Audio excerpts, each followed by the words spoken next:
Hello learners! Today we're going to be exploring light sources. That is, when we say sources, we mean where does it come from? What kind of things can create or produce light? Now light comes in two basic forms. There's either natural light or there's artificial light.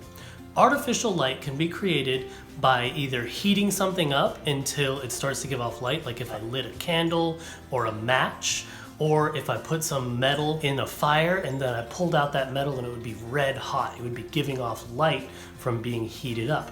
This is how light bulbs work. With a light bulb, and I have one of my old light bulbs as an example here, inside there's a tiny little piece of metal that's coiled around. And when I run electricity through this, that little piece of metal will start to heat up and give off light. So the other way we can create artificial light is by running electricity through something.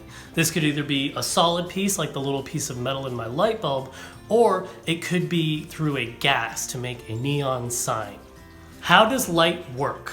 When visible light, that means any kind of light that we can see, and yes, there are other kinds of light that we can't see, but we'll talk about that later. So when visible light, that means light I can see, bounces off of something or reflects off something, it's gonna pick up that color of whatever it bounced off of. And then when that hits my eye, my brain will be able to understand what it's seeing based on the colors and based on all the information I already have in my brain. So let's look at my example I have here. Here's the sun, and here's a flower, and here is an eyeball, right? The eyeball is connected to the brain. Now, when the sun shines light, it's shining a very pure, almost white light. It might look a little bit yellow because of the air, but really that light is going to be a very pure kind of white light. It's not going to have a lot of other colors. Now, when this light comes and hits this flower, it's going to pick up the colors of what it's hitting. So when the light hits this red, it's going to reflect red light going this way. When it hits that green from the leaves, that green will bounce off and come this way. Then these colors of light and their shapes will enter my eyeball, and then that image will be sent up to my brain. And my brain will understand, oh, I'm looking at a flower. I know what that is, red on the top, green on the bottom, flower. Okay? So light will usually travel in a straight line. So if it's going through space or going through air, it's going to move very straight and also very fast. But light will bounce if it hits something, and then it'll reflect that color. So the light hitting this marker is bouncing off as green, so I know that this is a green marker. Now some other times light can actually bend instead of bouncing. This is if it goes through something that's kind of see-through, like a piece of glass or some water. This is very clear when I do this. Here I have a glass of water and I have a straw. Now watch what happens when I drop the straw into the glass of water. We're seeing a really interesting effect here where it looks like the top of the straw that's in the air and the straw that's in the water are no longer connected. That's because the light traveling through this water is being bent, so it looks like it's coming from a different place. It's also moving a little bit slower and making that straw look a little bit bigger. So this is something called refraction, and it is the bending of light when it passes through something. So it might bend when it goes through your glasses to help you see better. It might bend when it goes through your car window. It might bend when you're at the aquarium looking at the fishes and it starts to kind of look a little bit wonky. Now let's talk about natural light. Obviously, our biggest form of natural light comes from the sun. And the sun gives us so much energy that it actually is able to support all of the life on Earth. The sun's energy is very strong, and if you go out and try to look at it with your eyes, it'll burn your eyes. We all learned very early not to look directly at the sun, but we can still see the results of all of that light energy. It gives us light during the day to see, it gives us warmth, and it gives us all of that light and heat energy allows the plants and the animals on the earth to grow. So what I have here is a little experiment that I have to show you guys just how powerful that sun's energy is. This is a solar panel, which is something that will take that light energy and turn it into kinetic energy or movement energy. So what I'm going to do is I'm going to take this, I'm going to put it into my little piece of cardboard here, which I've colored with red and blue to spin. So I'm gonna take this outside and I want you guys to predict what colors are you going to see when this starts spinning, all right? So we're out here in the sun. I've got my solar panel and it's facing down. Now, remember I've got my spinny wheel here, and when this starts to spin, we're gonna see the colors change. So as I turn this over, we'll see that the sunlight is gonna start hitting it, and as soon as it does, my wheel starts spinning. And if I turn this away from the sun, cover it up, my wheel is gonna stop, put it back out in the sun, and we're gonna start spinning again. So this is just happening from that sun's energy, okay? So that heat energy and light energy from the sun is so powerful that we can use it to help meet our energy needs here on Earth. So we're back, and now we're outside at night, and we're going to be talking about artificial light. We already looked at the light bulb, like these up above me, which get really hot when we run electricity through them.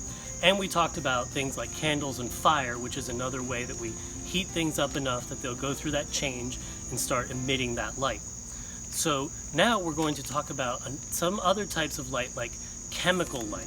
So one type of chemical light that I have here is my flashlight. The flashlight comes with batteries inside of it, as you guys know. And these batteries store electricity, which I'm then able to run through my LED bulb in the flashlight, and that was bright, and I'm able to carry that around. But what if I'm going somewhere and that flashlight, the batteries aren't going to last? Well, in that case, I would want something like my glow stick here. So this glow stick is in a wrapper, and I got to unwrap it and take it out of the package. Now, if you've ever broken a glow stick before, you know that there's liquid inside. Well, there's actually two different parts of liquid, and I have to break the plastic, keeping them apart, and then mix them together, and that'll allow the glow stick to start glowing. And I'll show you that in a second when I turn the lights off. Another really cool chemical artificial light source that I have is my glow-in-the-dark frisbee. And I use these all the time when I play disc golf at night, and this glows in the dark really, really well if you have your black light, which is a special type of flashlight that has purple light bulbs in it, and these light bulbs make things that glow really, really glow, and it makes things that are white really pop out. Ooh, scary. Another thing that I use a lot is my glow-in-the-dark tape, which really glows in the dark. I'll put this on my phone charger or things that I need to find in the dark, all kinds of stuff. Very, very useful. All right, so before I turn off the lights and show you guys all about these things that glow in the dark, there's one more thing that I wanted to remind you of that I talked about before, which is how our eyes see light. We can't see light directly. Light is actually invisible until it bounces off of something or goes through something. For example, right now, you guys can't tell, but I have a bunch of lasers shining in between you and me in the camera right now. There's lasers crisscrossing all over the place. You guys can't see them, you would never know they're there. But if I turn off the lights, and I turn off my light over here, now I have, it's dark now, and I have my spray bottle of water. And I'm gonna spray a fine mist of water up into the air between us.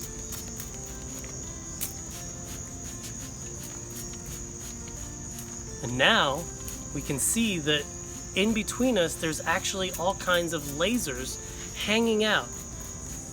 Now these lasers have been here the whole time. I didn't get up and turn them on. The reason we can see them now is because there's water in the air. Those little droplets of water are catching that laser light, and that allows them to be seen. When there's no water, they disappear, but they are still there.